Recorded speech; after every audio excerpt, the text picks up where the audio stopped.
Oke, mumpung cuaca cerah, kali ini saya akan tes Redmi Note 8 lagi dan memakai lensa nikkor 70-210 mm yang sudah saya alay sebelumnya. Sebelum melanjutkan, jangan lupa subscribe, komen, dan di like share video ini ya.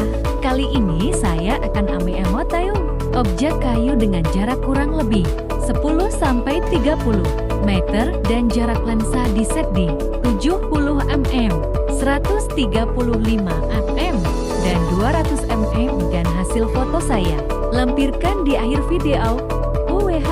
Iya, jika ada yang mau memesan adapter untuk Redmi Note 8 silakan hubungi saya ya. Cek deskripsi video untuk pemesanan adapter mounting.